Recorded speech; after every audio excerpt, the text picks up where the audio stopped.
Hello everyone. Last video में हमने question number 66 तक देख लिए थे। अब इसके आगे की बात करेंगे, तो चलिए शुरू करते हैं।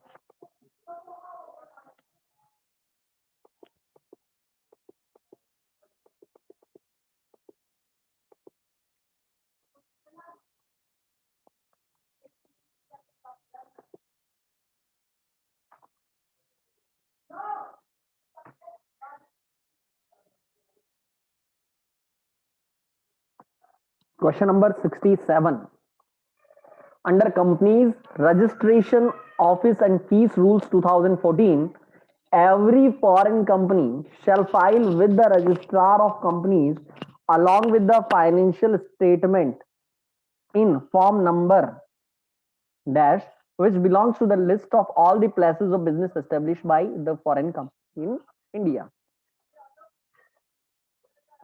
देखो, जो इंडियन कंपनी होती है वो हमारे अपने फाइनेंशियल स्टेटमेंट सबमिट करती है in form number AOC4।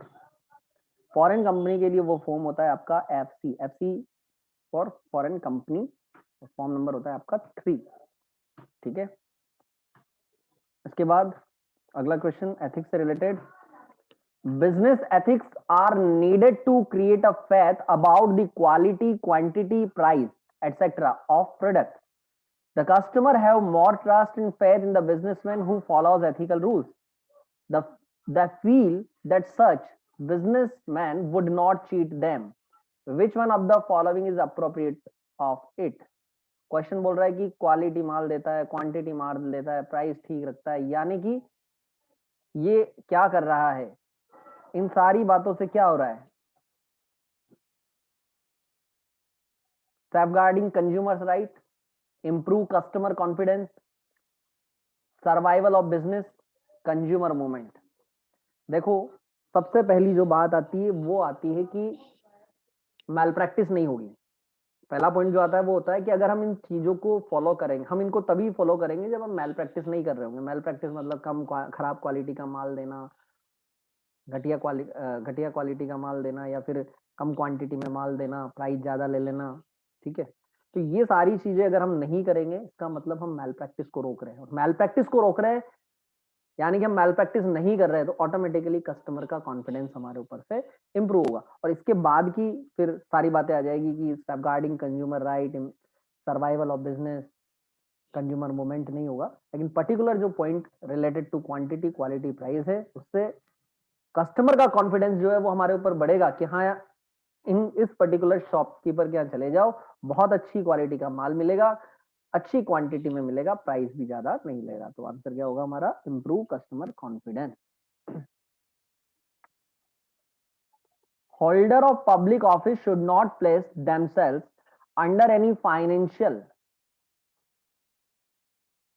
or any other obligation to outside individual or organization that might influence them in performance of their office. This principle of public life is called।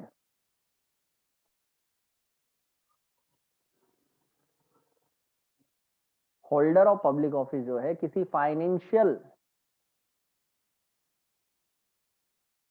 और other obligation में अपने आप को नहीं लेकर जाएंगे, यानी कि कोई फाइनेंशियल बेनिफिट वो नहीं उठाएंगे। ये उनकी ड्यूटी है। ये किस में आता है? सेल्फलेसनेस में आता है, ऑनेस्टी में आता है, ऑब्जेक्टिविटी में आता है, या इंटीग्रिटी में आता है।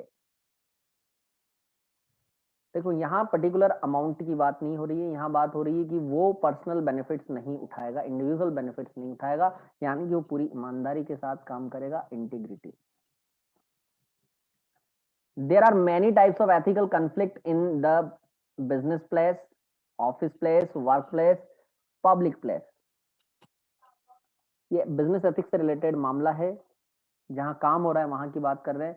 जहां काम होता है वहां अलग अलग तरह के कन्फ्लिक्ट्स होते हैं, एथिकल कन्फ्लिक्ट्स होते हैं। वर्क प्लेस की ये बात कर रहा है। Which one of the following is said to be unethical behavior? Encouraging communication। इनमें से कौन सा एथिकल बिहेवियर नहीं है? Encouraging communication, adulteration, employees awareness, objectivity. देखो एम्प्लॉय को अवेयर करना एथिकल है, ऑब्जेक्टिविटी रखना एथिकल है, एनकरेजिंग कम्युनिकेशन एथिकल है। अडल्ट्रेशन का मतलब होता है खराब क्वालिटी कर देना, खराब क्वालिटी कर देना is unethical behaviour. A contract creates, contract से क्या क्रिएट होते हैं? Jus in personam, jus in rem, only rights no obligation, only obligation no right. तो देखो कॉन्ट्रैक्ट से जो क्रिएट होते हैं वो होते हैं राइट इन पर्सोनम, या फिर हम उनको बोल देते हैं जस इन पर्सोनम। ठीक है।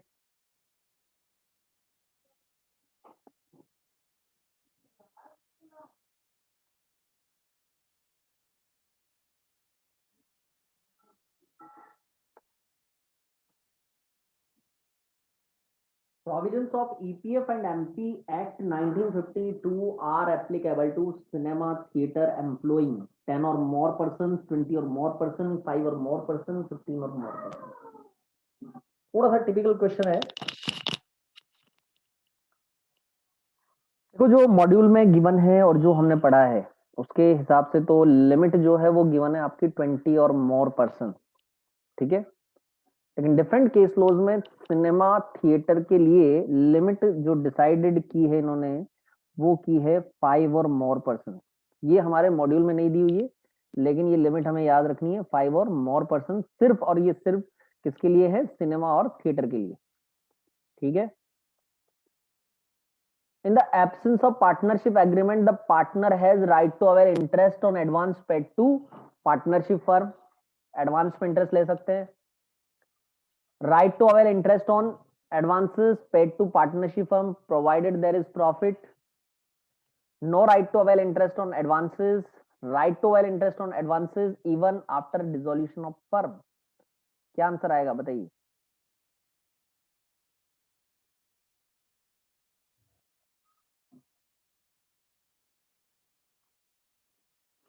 कोई कंडीशन नहीं है। एडवांस जो है वो पार्टनर ने फर्म को दिया है, एक तरह से वो लोन हो गया, और लोन पे इंटरेस्ट का पेमेंट तो फर्म को करना ही पड़ेगा।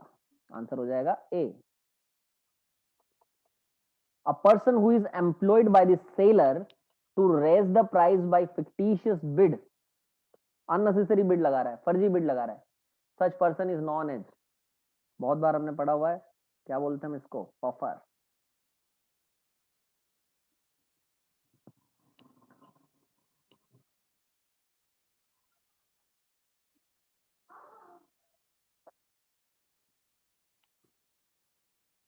In case of banker refusal to honor the check in spite of sufficient fund in customer's account, the banker is liable to compensate the drawer। Question है कि भाई चेक डिसऑनर हो गया, सफिशिएंट अमाउंट था bank में, तो duty किसकी है? बैंक को क्या करना पड़ेगा? कॉम्पनसेट करना पड़ेगा ड्रोवर को। Not liable to compensate, criminally liable, liable to delisted. सीधी सी बात है भाई, ड्रोवर को जो है वो डैमेजेस आपको पे करने पड़ेंगे। डिपेंडेंट बेनिफिट, जैसे पहले हमने देखा था permanent disablement benefit 90% of wages, वैसे ही ये क्वेश्चन है आपका डिपेंडेंट बेनिफिट। यहां भी रेट आपकी सेम है 90% of wages, 90% of wages. Board of director of every listed company shall constitute an audit committee which shall consist of a minimum of, जो audit committee होती है उसमें मिनिमम कितने डायरेक्टर होंगे? उसमें होंगे मिनिमम 3 डायरेक्टर। हालांकि ये क्वेश्चन फाइनल लेवल का है, इंटर लेवल पे क्वेश्चन नहीं आना चाहिए था, लेकिन फिर भी आ गया है। तो जो ऑडिट कमिटी बनती है उसमें कम से कम कितने डायरेक्टर होते हैं? 3 डायरेक्टर। इसके लिए एक अलग डिटेल प्रोविजन होता है। ऑडिट कमिटी में भी आप ऐसा नहीं बोल सकते कि डायरेक्ट यही होंगे, इसके लिए अलग प्रोविजन है एक, लेकिन जो नंबर्स की लिमिट दी हुई है वो यही है 3 director. The maximum limit of bonus payable to an employee is fixed by way of percentage of salary or wages earned by the employee during the accounting year। The percentage is, maximum wages कितनी होगी?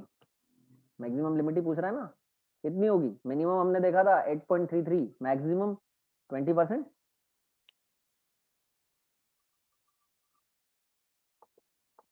Business ethics, also called as corporate ethics, is a form of, ये module का सीधा सीधा question है, corporate ethics, business ethics, applied ethics. क्योंकि ये इस तरह की एथिक्स तो एक्चुअल में होती नहीं है, पॉजिटिव, फिजिकल, प्रैक्टिकल, ये तो एक्चुअल में होती नहीं है। जो एथिक्स है वो क्या है आपकी, normative ethics, descriptive ethics, Meta ethics और अप्लाइड एथिक्स। तो ये जो कॉर्पोरेट एथिक्स है ये क्या है, एप्लीकेशन है। Applied ethics, an agreement which is enforceable at the option of one or more parties thereto, but not the option of others।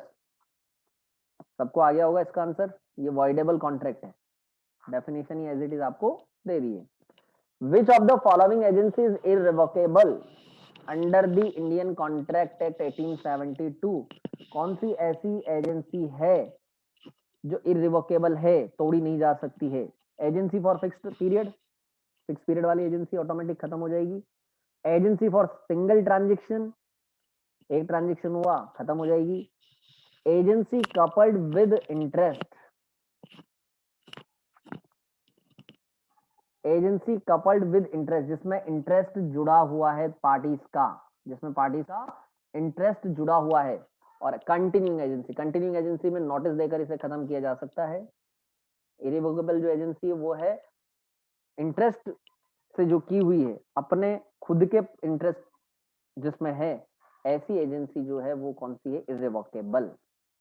वो किसी के तोड़ने से नहीं टूटेगी, पार्टीज एग्रीमेंट करके ही उसको क्या कर सकती है, तोड़ सकती है। A sort of tacit understanding agreement among the intending bidder to stifle competition by not bidding against each other। दोनों एक दूसरे के अगेंस्ट बिड नहीं लगाएंगे, इस तरह के एग्रीमेंट नॉकआउट एग्रीमेंट। कौन से एग्रीमेंट होते हैं, knockout agreement.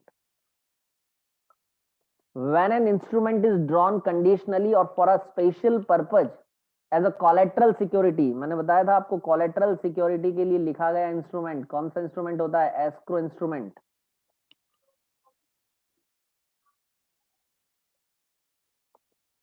Which committee is constituted by the occupier to promote cooperation between the worker and management in maintaining proper safety and health at workplace। नाम से ही पता लग रहा है, सेफ्टी कमिटी।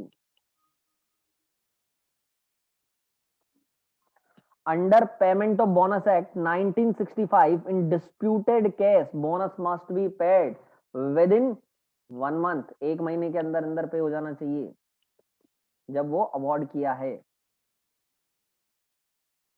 ठीक है। बिजनेसमैन और industrialist take initiative to form new company. ठीक है।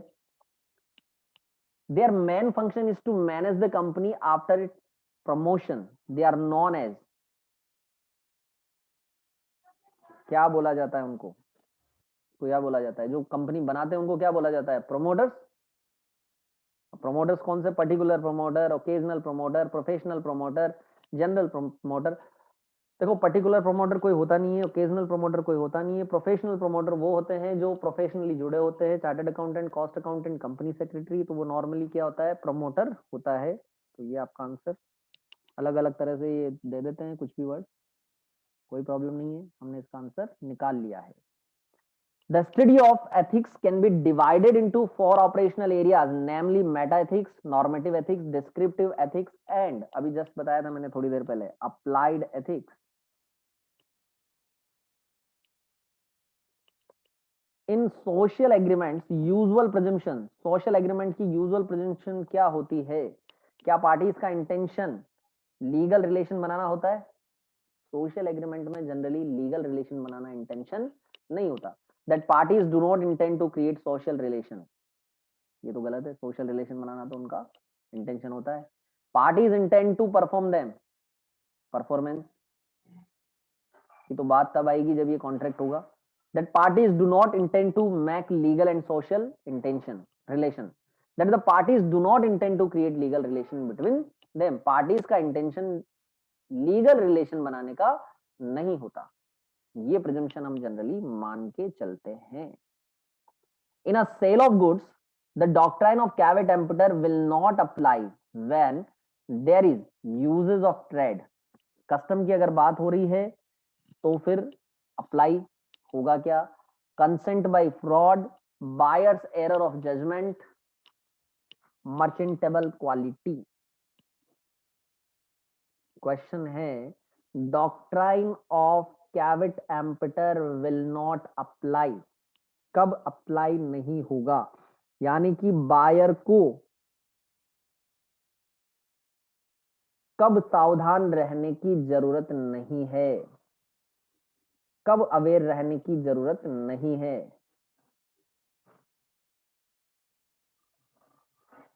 यूजेस ऑफ ट्रेड, अगर कस्टम के अकॉर्डिंग काम किया है, जैसा यूजेस ऑफ ट्रेड का मतलब यहां निकालेंगे हम कि भाई according to custom, according to tradition हमने वो काम कर दिया है, हमने वो माल बेच दिया है, जैसे नॉर्मली बिकता है वैसे ही बेचा है, फिर कोई दिक्कत नहीं है उसमें। नॉर्मल प्रोविजन ही अप्लाई होगा, और नॉर्मल प्रोविजन क्या है, कैवेट एम्पटर, बायर्स बी अवेयर। ठीक है, बायर को अवेयर रहना है, क्योंकि नॉर्मली हम यही बोलते हैं ना कि कोई भी माल हम खरीद रहे हैं तो हमें अवेयर रहना है, सेलर की ड्यूटी नहीं है कि वो हमें प्रोडक्ट के बारे में बताए, ये प्रोडक्ट आपके मतलब का है या नहीं है, हमें खुद को पता लगाना पड़ेगा। कंसेंट बाय फ्रॉड,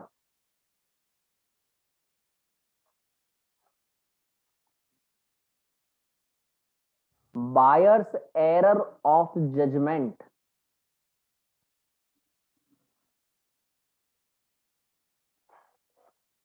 बायर ने जज नहीं किया प्रॉपरली तो बायर की गलती है। मर्चेंटेबल क्वालिटी, मर्चेंटेबल क्वालिटी,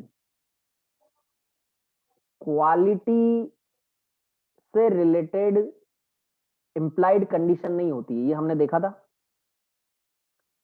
क्वालिटी से रिलेटेड इंप्लाइड कंडीशन नहीं होती है, यानी कि हम ये मान के चलते हैं कि सेलर जो हमें माल बेचेगा वो क्वालिटी वाइज हो, ये जरूरी नहीं है। वहां हमें पता लगाना है कि वो हमारे मतलब का है या नहीं है। तो ये चारों मामलों को एक बार वापस से देखते हैं। ये पूछ रहा है कि कैवेट एम्पटर कब अप्लाई नहीं होगा, तो कस्टम के अकॉर्डिंग माल बेचा है, यानी कि नॉर्मली माल बेचा है तो जनरली अप्लाई होता है। Consent by fraud, bye fraud अगर कंसेंट लिए तो फिर सेलर की, बायर की गलती नहीं है, फिर बायर को सावधान रहने की जरूरत नहीं है, सेलर रेस्पॉन्सिबल होगा, यानी कि फिर ये अप्लाई नहीं होगा। बायर ने जजमेंट डिसीजन सही नहीं लिया, ये बायर की गलती है। मर्चेंटेबल क्वालिटी, इसके केस में तो बायर को हमेशा अवेयर रहने की जरूरत है, तो आंसर क्या होगा आपका, consent by fraud. A bill of exchange that is drawn, accepted, endorsed without consideration is, बिना कंसिडरेशन के लिखा गया बिल, यानी कि किसी की मदद के लिए लिखा है, उसको क्या बोलेंगे हम, accommodation bill.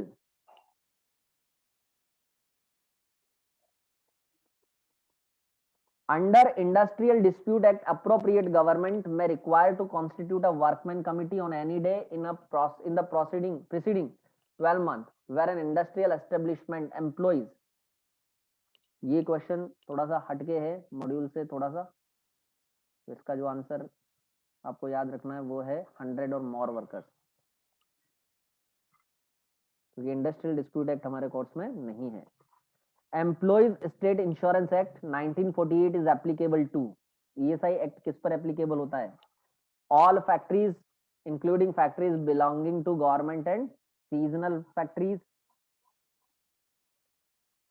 Factories excluding seasonal factories, factories including factories belonging to government and seasonal but excluding silk factories, factories including factories belonging to government but excluding seasonal factories। ESI act जो है वो गवर्नमेंट फैक्ट्रीज पे applicable होता है, seasonal factories पे applicable नहीं होता। ठीक है, तो आंसर हो जाएगा आपका D. A person, a partner must give a public notice of his retirement from the firm in order absolve himself from the liability for the act of the other partner done after his retirement is known as। Partner को public notice देना चाहिए उसके retirement का।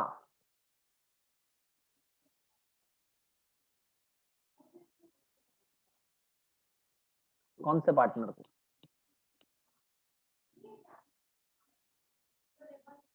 मैं वापस से repeat कर रहा हूं क्वेश्चन।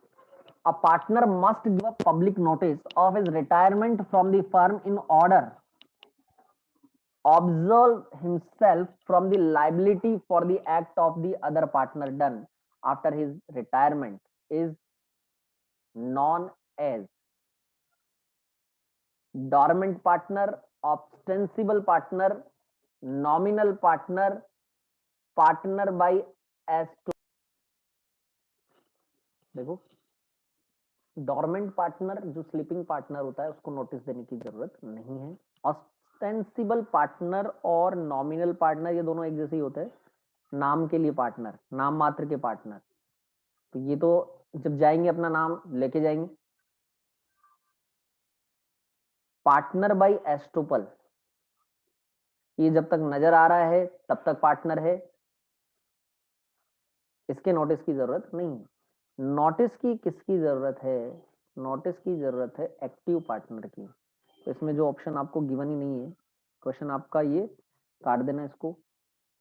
एक्टिव पार्टनर को नोटिस की जरूरत होती है, इसके अलावा नोटिस की जरूरत नहीं है।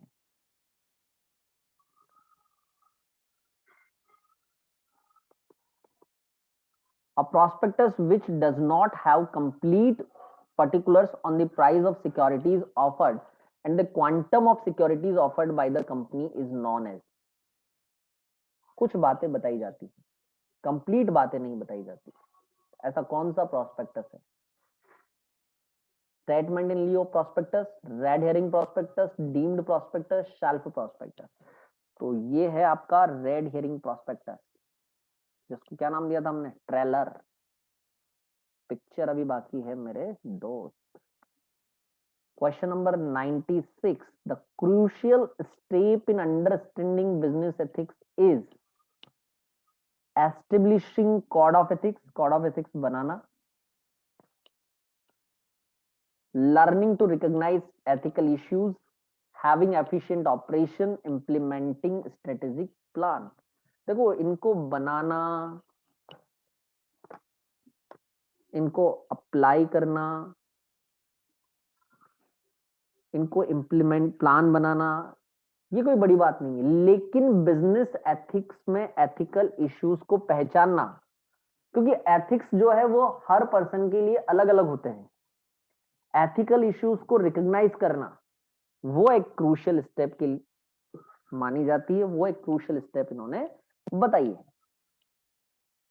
विच, तो आंसर क्या है इसमें आपका? बी।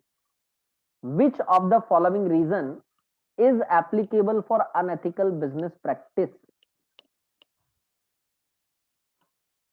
अनएथिकल बिजनेस प्रैक्टिस इनमें से किसको माना गया है? Workplace surveillance, profit making, success of the company, administrative corruption. अगर इंटरनल मैनेजमेंट ही करप्ट है तो वो एथिकल प्रैक्टिस है या अनएथिकल प्रैक्टिस है? Unethical practice. आंसर क्या होगा? D. A party who does not suffer any loss in case of breach of contract is entitle to, जिसको कोई नुकसान नहीं हुआ। देखो, हम क्या बोलते हैं, जितना नुकसान हुआ है उसकी भरपाई हमें करवानी है, लेकिन अगर कोई नुकसान ही नहीं हुआ तो फिर हम दिलवाते हैं नॉमिनल डैमेजेस, नाम मात्र के डैमेजेस। सिर्फ ये इसलिए दिलवा रहे हैं कि केस जीता है एक पर्टिकुलर पार्टी ने। ठीक है।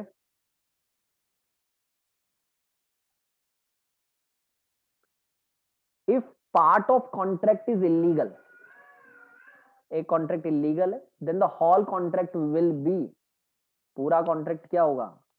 वॉइड होगा।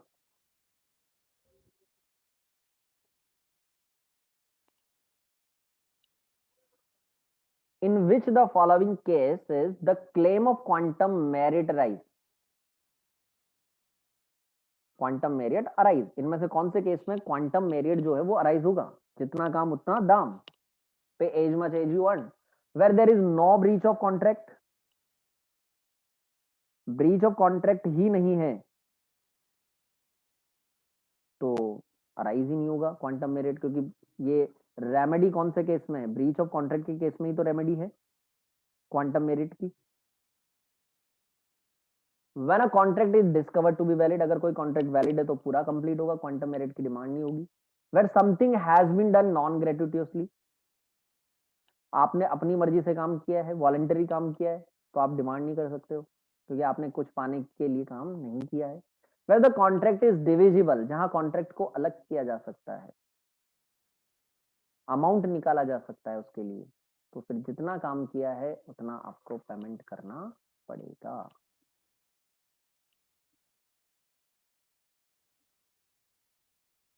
Amit tells Bharat in the presence of Chetan that Amit is agent of Chetan. Amit ने भारत को चेतन की प्रेजेंस में बोला कि अमित जो है वो चेतन का एजेंट है। चेतन मेंटेन साइलेंस, चेतन चुप है। इंस्टीड ऑफ डिनाइंग इट, मना करने के बजाय वो चुप है। तो भारत क्या मतलब निकालेगा कि भाई चेतन जो है वो एजेंट होगा। Later if Amit sells Chetan goods to Bharat, Chetan can not dispute Bharat title to the goods.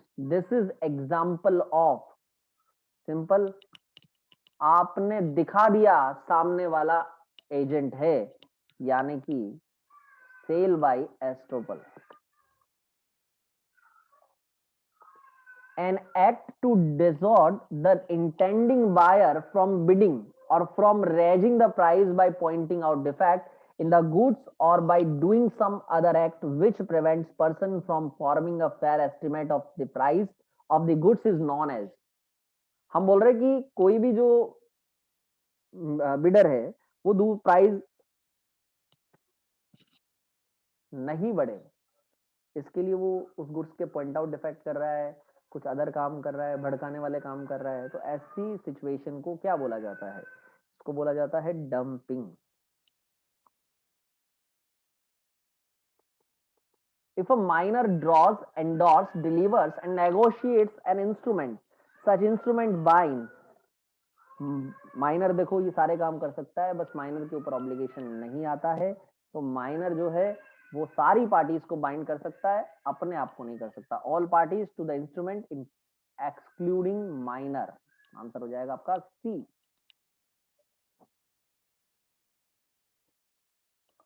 In a partnership firm, the decision can be made by rule of majority when decision relate to ordinary businesses, ordinary business से related मामले, यानी कि ordinary routine matters। वो majority से ली जाएंगे, जैसे माल खरीदना है, बेचना है, पैसा उधार लेना है, नहीं लेना है, डे टू डे ऑपरेशंस के जो भी काम होंगे वो कैसे होंगे आपके मेजोरिटी से। Power to exempt any LLP और class of LLP for audits of accounts is with. LLP को ऑडिट से एग्जेम्प्ट करने की पावर किसके पास है? जो हमारी अथॉरिटी है सेंट्रल गवर्नमेंट, उसी के पास पावर है। Every inspector appointed under the Factories Act or Payment of Wages Act is deemed to be, क्या माना जाता है इंस्पेक्टर? हमारा फैक्ट्री का तो एम्प्लॉय है नहीं, वो क्या है? कंट्रोलिंग ऑफिसर है क्या? नहीं, कंट्रोलिंग अथॉरिटी तो अलग होती है। लेबर वेलफेयर ऑफिसर है क्या? नहीं है। ऑनरेबल मजिस्ट्रेट, मजिस्ट्रेट तो नहीं है। वो क्या है? पब्लिक सर्वेंट है। गवर्नमेंट ऑफिसर है, पब्लिक सर्वेंट है। No fine can be impose on any employed person who is under the age of, किसके ऊपर फाइन नहीं लगाया जाता? जो 15 साल से कम का है।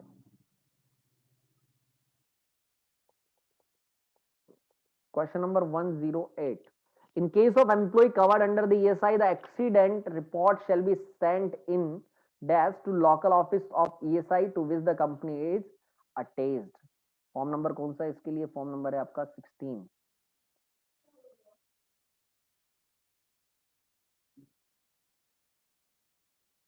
The first case, doctrine of frustration as decided by the Supreme Court of India is। ऐसे क्वेश्चन एग्जाम में जनरली पूछे नहीं जाते हैं, लेकिन इन्होंने दिया है ये केस लो क्योंकि हमारे लिए रिलेवेंट नहीं है, फिर भी अगर इन्होंने दिया है तो हम इसका आंसर देते हैं। इसका आंसर होगा आपका सत्यव्रत घोष वर्सेस मुगनीरम। ये क्वेश्चन मिलेगा आपको इंडियन कॉन्ट्रैक्ट एक्ट में, डिस्चार्ज ऑफ कॉन्ट्रैक्ट में, जहां आपको प्रोविजंस दिए हुए हैं डिस्चार्ज बाय इम्पॉसिबिलिटी, उसमें आपको दिया हुआ है सुपरवेनिंग इम्पॉसिबिलिटी, वहां आपको ये प्रोविजन मिलेगा। सुपरवेनिंग इम्पॉसिबिलिटी हम लोग उसे बोलते हैं और इंग्लिश लॉ में उसे बोला जाता है डॉक्ट्राइन ऑफ फ्रस्ट्रेशन। ठीक है, तो वहां से इसका आंसर आपका निकल के आएगा। Application for director identification number is to be made to central government in form number। Director identification number की जो एप्लीकेशन है वो कौन से फॉर्म में फाइल की जाती है? ये जो क्वेश्चन है, ये क्वेश्चन के जो ऑप्शन है वो गलत दिए हुए हैं। देखो दिन 1 दिन 2 दिन 3 कुछ नहीं है, ये जो डायरेक्टर आइडेंटिफिकेशन के लिए अप्लाई किया जाता है ये किया जाता है आपका DIR 3 में। अगर यही ऑप्शन आते हैं तो फिर आपने को आंसर लगाना है नन ऑफ द अबव। दिन 1 दिन 2 दिन 3 कुछ नहीं है, DIR 3 में क्या किया जाता है, इसको अप्लाई किया जाता है।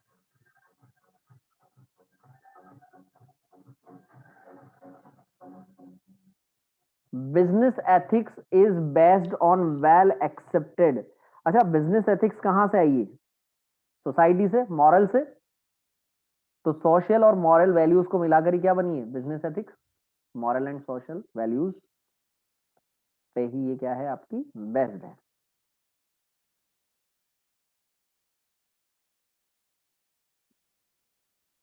Out of 7 principles of public life the principle of objectivity, objectivity का मतलब क्या है?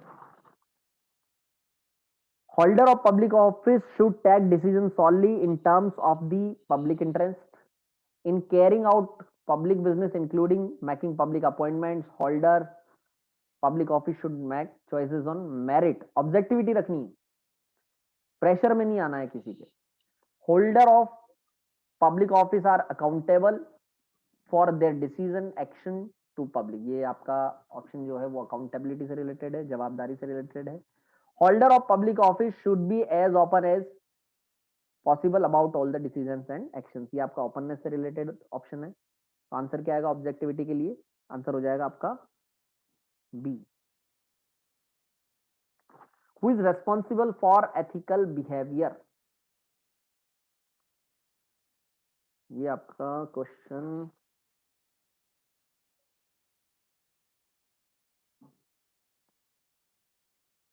बिल्कुल बेकार सा क्वेश्चन है। कौन रेस्पॉन्सिबल है एथिकल बिहेवियर के लिए? एथिकल बिहेवियर के लिए तो सभी रेस्पॉन्सिबल है जो भी एथिकली बिहेव कर रहे हैं, lecturers and supervisor, psychologist, the participants, the psychological community. Question बिल्कुल बेकार है। वैसे जो इसका आंसर दिया हुआ है वो आपका साइकोलॉजिस्ट दिया हुआ है, पता नहीं इन्होंने कैसे आंसर दिया है।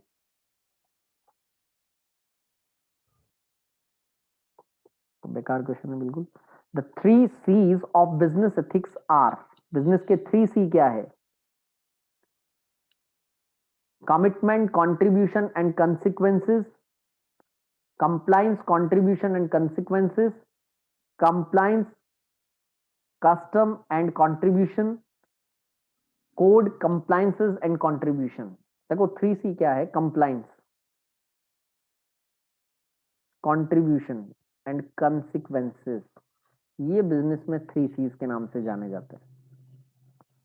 Cash is withdrawn by a customer of a bank from automatic teller machine is, automatic teller machine is an example of, ATM से पैसे निकालना implied contract है, लेकिन यहां 4 ऑप्शन में देखो implied आपको कहीं नहीं दिया हुआ। तो tacit contracts are also implied contracts, तो आंसर क्या होगा आपका? tacit contract।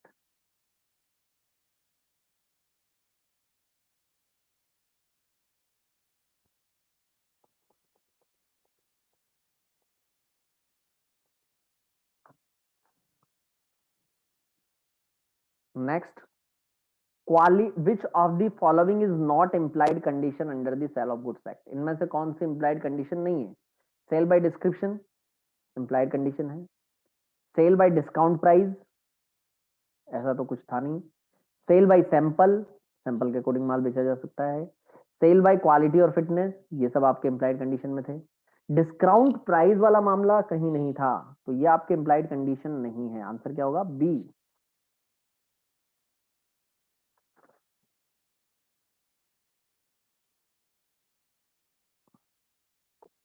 चलिए question number 117, occupier of every factory shall provide and maintain suitable room and rooms or rooms for the use of children under the age of 6 years of women workers where the number of such women worker exceeds।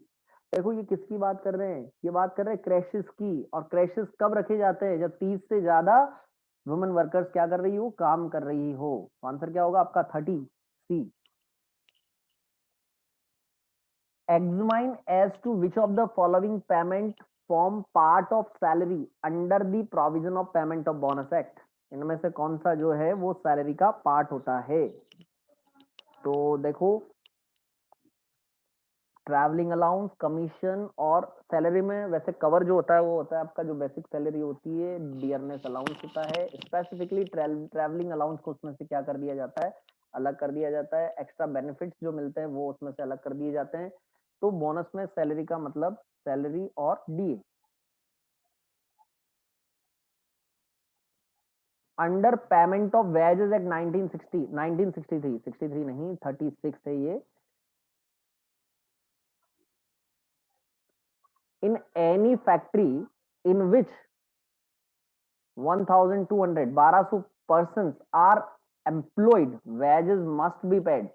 1000 से ज्यादा इसके लिए provision था। 1000 से कम employ, 1000 से ज्यादा employ. तो ज्यादा है तो कितने दिन? 10 दिन। 1000 से कम है तो 7 दिन। With in 7 days from the end of the ways period. तो यहाँ आंसर क्या होगा आपका? 10th day. 10 दिन के अंदर क्या हो जाना चाहिए? पेमेंट हो जाना चाहिए।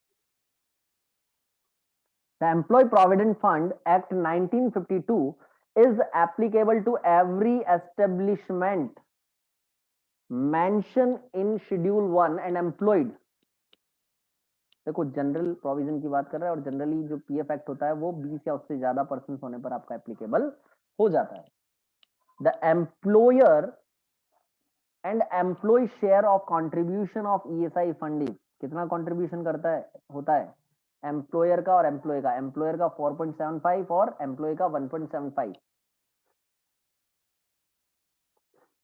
normal notarial certificate attesting the dishonor of a bill or note is called। Notary का सर्टिफिकेट, उसने नोट किया और अपना सर्टिफिकेट दे दिया, सील लगा दी, क्या बोला जाता है उसको? प्रोटेस्ट। नोटिंग किसको बोलते हैं? जो नोट कर रहा है कि हाँ ये बिल डिसऑनर हो रहा है, वो नोटिंग। और सील वो साइन कर दिए, वो क्या बन जाता है? एक सर्टिफिकेट, जिसे हम बोलते हैं protest. Public notice is not required when there is admission of new partner. नया पार्टनर आ रहा है, पब्लिक नोटिस की जरूरत नहीं है। रिटायरमेंट ऑफ एनी पार्टनर, हालांकि इसने एनी पार्टनर गलत दिया है क्योंकि बहुत सारे पार्टनर ऐसे हैं जिनके रिटायरमेंट का नोटिस देना जरूरी नहीं है, लेकिन जनरली रिटायरमेंट का नोटिस देना चाहिए। एक्सपल्जन, किसी को निकाल रहे हैं, नोटिस देना पड़ेगा। डिसोल्यूशन ऑफ फर्म, निकाल फर्म को डिसॉल्व कर रहे हैं, नोटिस देना पड़ेगा। अदरवाइज फर्म के जो पार्टनर्स है वो आगे भी पार्टनर्स ही माने जाते रहेंगे। ठीक है, तो कब पब्लिक नोटिस की जरूरत नहीं है? जब नए पार्टनर का एडमिशन हो रहा है। ठीक है, तो आंसर हो जाएगा आपका ए।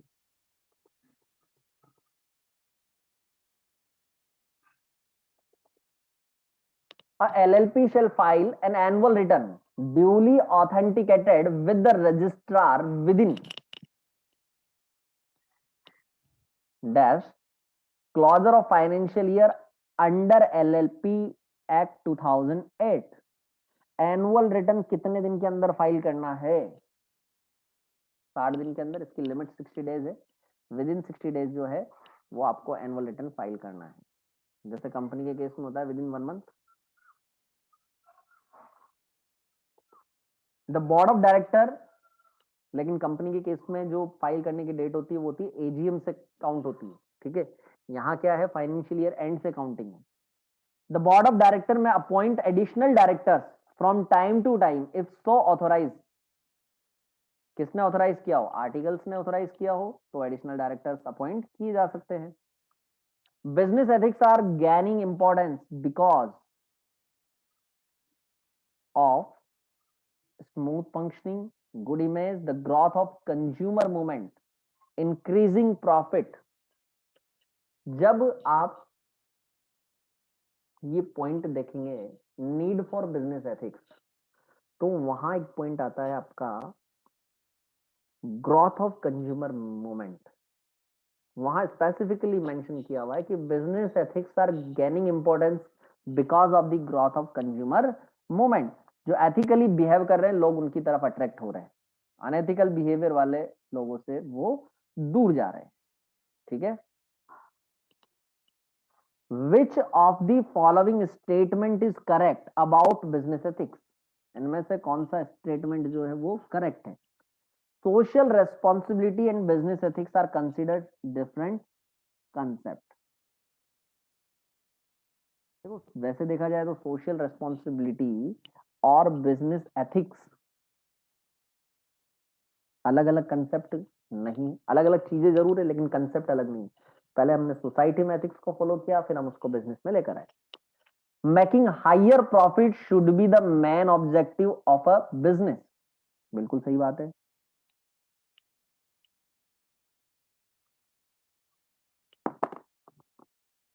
प्रॉफिट कमाना मेन ऑब्जेक्ट होना चाहिए। देखो बिजनेस एथिक्स में जो मेन ऑब्जेक्ट होता है वो क्या है? Customer satisfaction, consumer satisfaction. Profit हम कम ज्यादा कमा लेंगे, हाँ प्रॉफिट हमें कमाना है, लेकिन हम ये नहीं बोलेंगे कि भाई हमें ज्यादा से ज्यादा प्रॉफिट कमाना है। यहां अगर सिर्फ होता मेकिंग प्रॉफिट तो कोई तकलीफ नहीं थी, लेकिन यह क्या लिखा हुआ है? मेकिंग हायर प्रॉफिट, ज्यादा प्रॉफिट कमाना, ज्यादा प्रॉफिट कमाना, लेकिन किसके साथ? कस्टमर सेटिस्फेक्शन के साथ। A business may sustain only if it cares for society. एक बिजनेस जो है वो तभी चलेगा जब वो सोसाइटी की के बारे में सोचेगा। Companies making ethical investment may not be able to complete.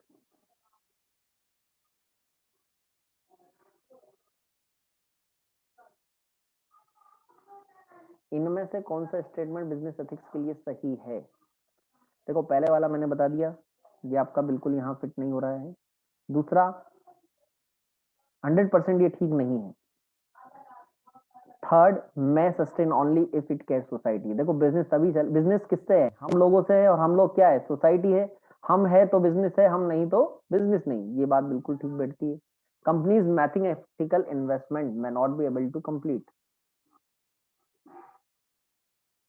ये कुछ अलग ही बात इन्होंने बोल रखी है। कंपनी जो एथिकल इन्वेस्टमेंट कर रही है वो एबल नहीं है काम को करने के लिए, ये तो बिल्कुल ही गलत बात है।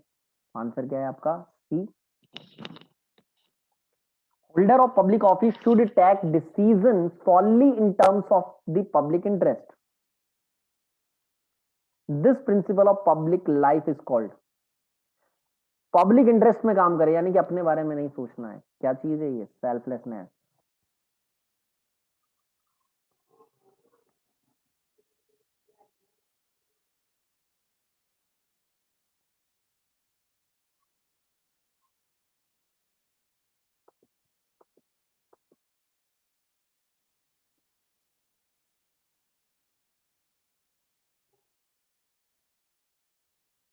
To resolve the ethical conflict, following should not be considered. Relevant fact देखने पड़ेंगे, अल्टरनेटिव कोर्स ऑफ एक्शन देखने पड़ेंगे, arm length, ethical issues involve.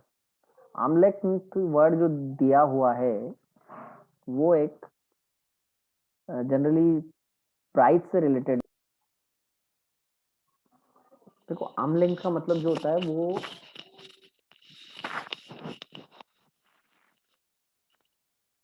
किसी दूसरे पर्सन ने किया हुआ कोई ट्रांजेक्शन। इस तरह से अपन बात करते हैं कि अगर हमारी जगह कोई और वो ट्रांजेक्शन करता, हमारी जगह वो काम करता, तो हम एथिक्स में उसके बेस पर डिसीजन नहीं ले सकते। उस चीज के बेस पर हम एथिक्स में डिसीजन नहीं ले सकते। क्यों नहीं ले सकते? क्योंकि उसके एथिक्स अलग है, उसकी वैल्यूज अलग है, और हमारे एथिक्स, हमारी वैल्यूज अलग है।